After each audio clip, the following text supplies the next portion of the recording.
Welcome to Science or Fiction, a podcast by sci-fi author Michael James Sharon.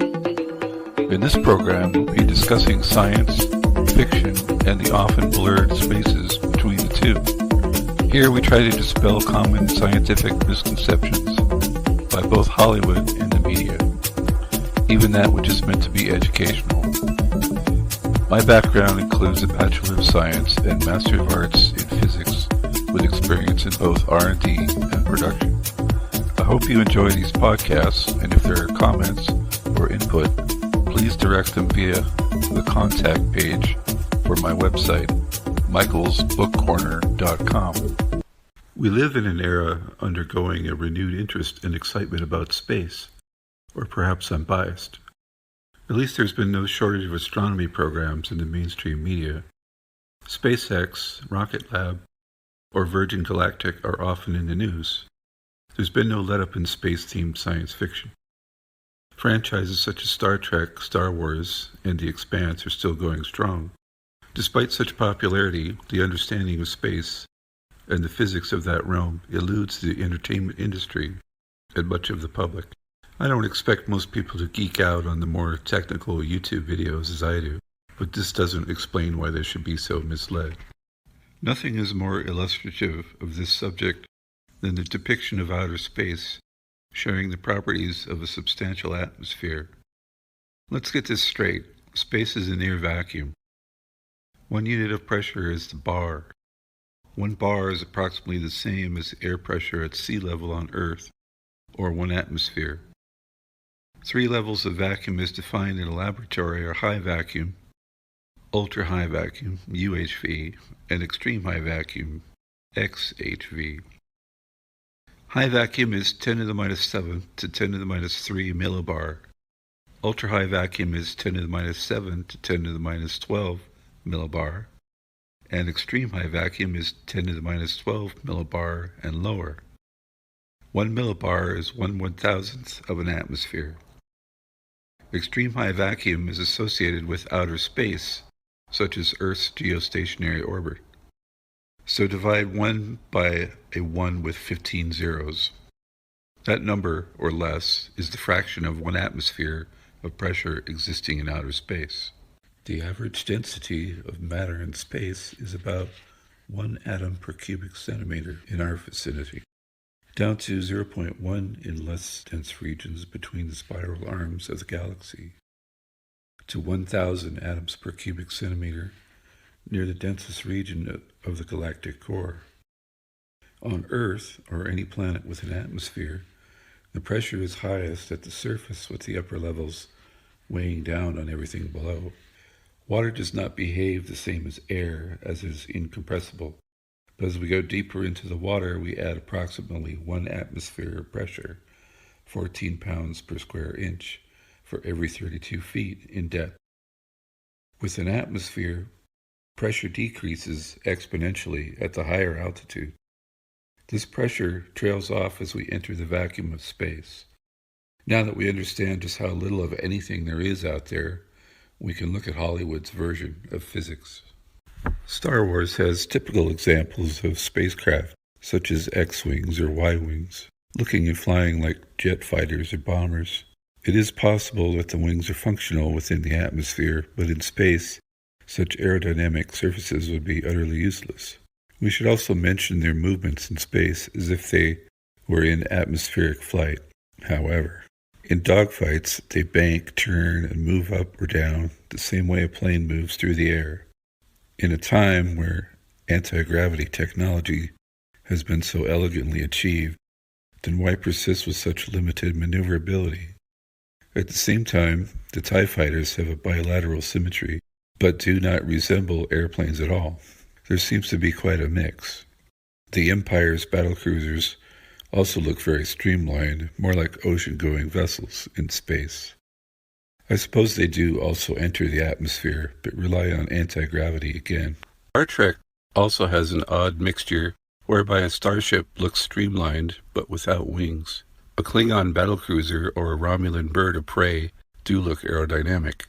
Though possessing anti-gravity drives, they move in the same manner as World War II planes in a dogfight, Another curious thing about that century is how Newton's laws seem to have been forgotten.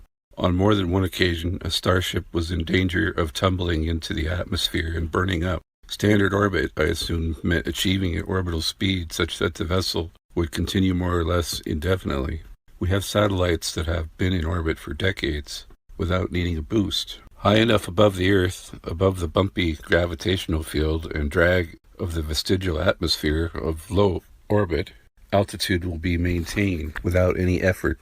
It is unclear why a starship with anti-gravity drive would orbit like a 21st century craft at all. Why not just hover close in to the planet over the landing party? Ignoring the vast fuel consumption in the Expanse, in this series the maneuvers were much closer to correct in terms of Newton's laws. Clearly the ships had to turn with thrusters in the direction of motion to fire and decelerate. Acceleration and deceleration seems to be something most science fiction ignores. The Expanse even paid attention to the amount of acceleration human beings could take and for how long. For this I give them a lot of credit. But as with nearly every science fiction movie, with the exception of 2001, A Space Odyssey, we had to have the sound of the rocket engines blasting through without a medium to carry them. Alien was quite correct, stating in space no one can hear you scream, but then included their own sound effects when reaction engines fired in the void. In 2001, Stanley Kubrick had the correct idea of including background music, but spared us from the roar of engines. This made for a more elegant and accurate portrayal. Sound is a series of high and low pressure waves caused by some source of motion, whether it be the vibration of an instrument, the random crashing of a tree to the ground, or something sharper like an explosion. The source of the sound presses against the surrounding molecules, be they air, water, or solid like the ground, wood, or metal. One set of molecules presses against the adjacent molecules and so on in waves until the last set nearest our ear moves the eardrum. Where molecules are the most dense, as in an iron rail, that is where this transfer of energy is most efficient. The speed of sound in a solid is much faster than in a liquid, which is much faster than air. Extending this logic, sound traveling in space is a near impossibility. As mentioned earlier, there is no such thing as a perfect vacuum, so though sparse, these molecules in such regions do bump each other as described. This is a mechanism for the formation of stars and solar systems. Over vast distances of many light years, the sparse gas and dust of interstellar space may be compressed by events such as supernovae. This process takes millions of years for waves of gas to push each other close enough for the electromagnetic and gravitational forces to pull them in tight enough to form a star. Perhaps if one were close enough to a supernova, the bulkheads of the spacecraft would impart the sound of the shockwave, but those aboard would not be alive long enough to hear anything. So though the sounds of exploding spacecraft in science fiction movies may be exciting, it is also not possible to hear. The same goes for weapons fire. In The Expanse or other science fiction productions, perhaps the sounds are meant as what is being heard aboard the ships firing. We'll give them the benefit of the doubt. But when the shots are from outside the craft, this is not clear. There is such a thing as radiation pressure, but it is doubtful even a nuclear explosion would register enough against the hull of a spacecraft more than a couple of miles from the source.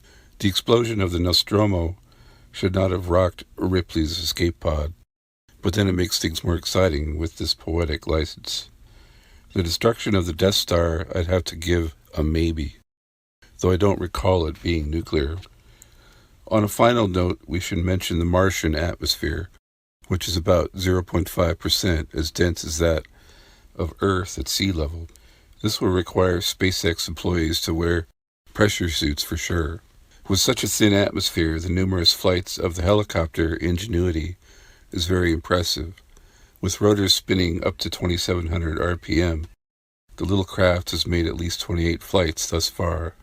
We do see frequent dust devils and seasonal dust storms on Mars, or detect them by way of very fine dust these currents carry. All that being said, there needs to be some correction regarding a very popular film called The Martian.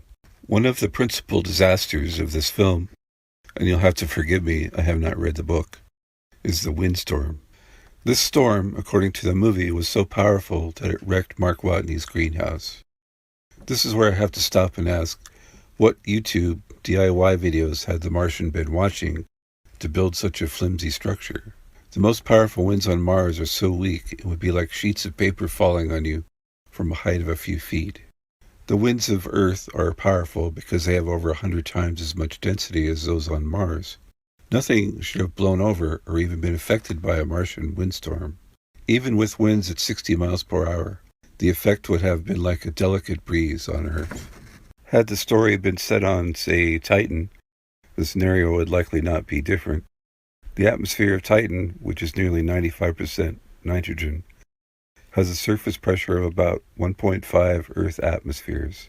But at the surface, according to the measurements by the Huygens probe, the winds were about 0.3 meters per second, or less than 1 mile per hour. Opening the greenhouse, if a greenhouse is even viable, way out there, would have flash frozen the potato crop, but that's about it. So to wrap this up, let's challenge Hollywood to make more realistic movies in terms of physics while maintaining the suspense, excitement, and adventure. To my knowledge, no one writing science fiction is describing sounds emanating from the vacuum. 100 years from now, it would be interesting to know what the entertainment industry comes up with. Many more people will have been in space themselves, I predict, with several thousand of those living on Mars.